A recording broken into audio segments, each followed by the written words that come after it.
दोस्तों, जब हमसे ये पूछा जाता है कि भारत को आजाद कराने वाले स्वतंत्रता सेनानियों के नाम बताओ, तो हम हजार नाम फटाफट गिनवा देते हैं। मगर जब हमसे कोई ये पूछ ले कि मुस्लिम स्वतंत्रता सेनानियों के नाम बताओ, तब हम टीपू सुल्तान, खान अब्दुल गफ्फार खान और अशफाकुल्लाह खान के अलावा चौथा नाम नहीं बता पाते। और ये सिर्फ इसलिए क्योंकि मुसलमानों ने अपना इतिहास मिटने से नहीं बचाया, और जो बचा कुचा इतिहास आज है उसको भी मुस्लिम कौम पढ़ने की जहमत नहीं उठाती। आज मैं आपको 15 ऐसे मुस्लिम स्वतंत्रता सेनानियों के बारे में बताऊंगा जिनका नाम भी आपने पहले कभी नहीं सुना होगा।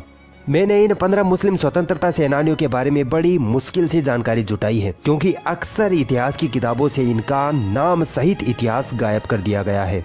तो मेरा आपसे निवेदन, रिक्वेस्ट रहेगी कि आप वीडियो को पूरा जरूर देखना। सैयद मोहम्मद सरफुद्दीन 1901 बिहार में पैदा हुए ये मुस्लिम स्वतंत्रता सेनानी पैसे से एक यूनानी डॉक्टर थे। जब महात्मा गांधी ने 1930 के नमक आंदोलन की घोषणा की, तो ये गांधी के साथ कंधे से कंधा मिलाकर भारतीय स्वतंत्रता आंदोलन में शामिल हो गए। इनके साहस से बौखलाए अंग्रेजों ने गांधी के साथ ही इनको भी जेल की कोठरी में बंद कर दिया। वर्ष 2007 में भारत को आजाद कराने के इनके साहसिक योगदान के लिए भारत सरकार ने इनको पद्म भूषण से सम्मानित किया। 30 दिसंबर 2015 को 114 वर्ष की उम्र में इनका इंतकाल हो गया था।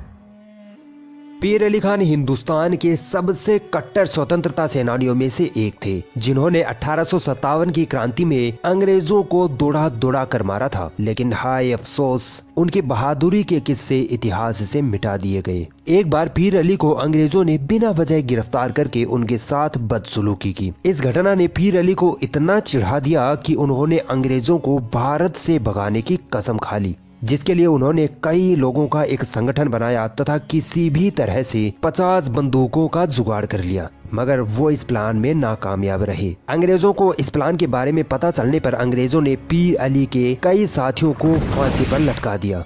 मगर पीर अली ने फिर से आजादी के झंडे को बुलंद किया और अपने 200 क्रांतिकारियों के साथ गुलजार बाग में अंग्रेजों के मुख्यालय पर हमला कर डाला, जिससे उनके कई साथी तो शहीद हो गए, मगर अंग्रेजों का कमांडर लिलियोन मारा गया। पीर अली को अंग्रेजों ने गिरफ्तार करके खूब टॉर्चर किया, मगर पीर अली आजादी के नारे लगाते रहे और लिलियोन की हत्या के आरोप में उनको फांसी पर चढ़ाकर शहीद कर दिया गया। दोस्तों, बख्त खान ऐसे क्रांतिकारी थे जिससे अंग्रेज हमेशा खौफ खाते थे। 1797 में यूपी में पैदा हुए बख्त खान ने 1857 की क्रांति में महत्वपूर्ण योगदान दिया था। बख्त खान ईस्ट इंडिया कंपनी में सैन्य कमांडर थे, मगर अंग्रेजों के जुल्म को देखकर आजादी की ऐसी आग उनमें पैदा हुई कि अंग्रेजों को भारत से खदेड़ने का उन्होंने बेड़ा उठा लिया। बहादुर शाह जफर को जब अंग्रेजों ने गिरफ्तार कर लिया, तो बख्त खान ने ही आजादी की बागडोर संभाली, मगर हथियार, गोला बारूद और भोजन की कमी के कारण आजादी का ये आंदोलन कमजोर पड़ गया और अंग्रेजों ने 13 मई 1859 को बख्त खान को शहीद कर डाला। मौलवी अब्दुल्ला शाह इतने बड़े क्रांतिकारी थे जिनको खुद अंग्रेज अपना सबसे बड़ा दुश्मन मानते थे।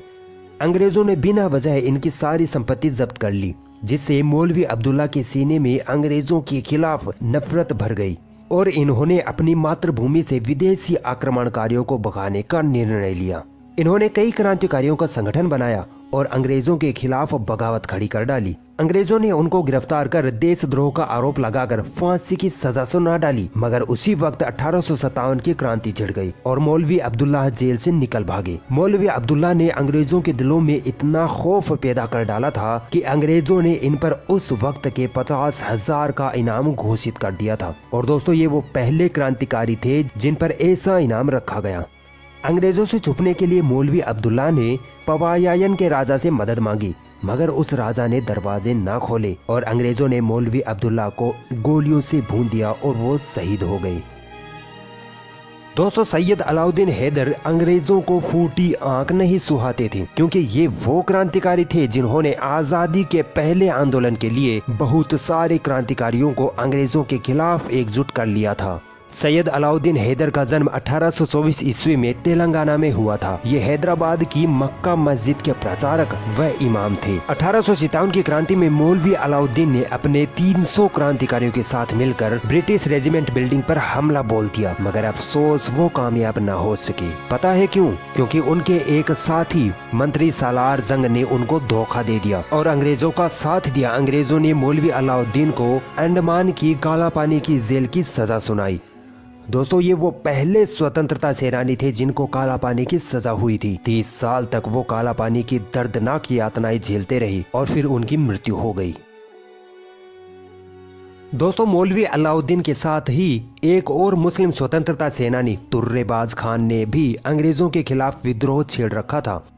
इनको भी मौलवी अलाउद्दीन के साथ काला पानी जेल भेज दिया गया था।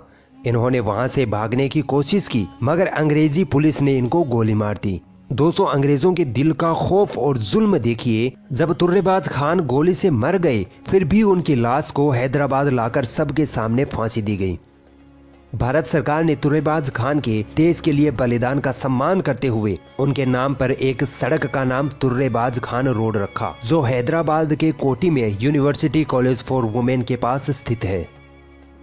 दोस्तों, अंग्रेजों का कहना था कि महमूद अल हसन हमारी हुकूमत के लिए खतरा है, क्योंकि महमूद अल हसन ने अपनी आखिरी सांस तक अंग्रेजों के साथ जंग जारी रखी थी। इनके साहस और हिम्मत की कोई मिसाल ना थी। 1851 में भारत के बरेली में इनका जन्म हुआ था और ये नए खुले दारुल उलूम देवबंद में दाखिला लेने वाले सबसे पहले तालिबे इल्म थे। इनका मानना था कि बिना युद्ध के अंग्रेजों को इस देश से भगाना मुश्किल है। अंग्रेजों ने महमूद हसन के विद्रोह से घबराकर उनको 1916 में गिरफ्तार कर लिया। 3 साल तक उनको जेल में यातनाएं दी गई। फिर जब वो जेल से बाहर आए तो उन्होंने एक फतवा जारी किया, जिसमें लिखा था कि अंग्रेज औपनिवेशिक अधिकारियों के साथ सभी सहयोग हराम है और सभी भारतीय मुसलमानों का फर्ज बनता है कि वो भारत की आजादी के आंदोलन में भाग लें। केंद्रीय खिलाफत समिति द्वारा महमूद अल हसन को शेखुल हिंद की उपाधि दी गई और 1920 में उनका निधन हो गया।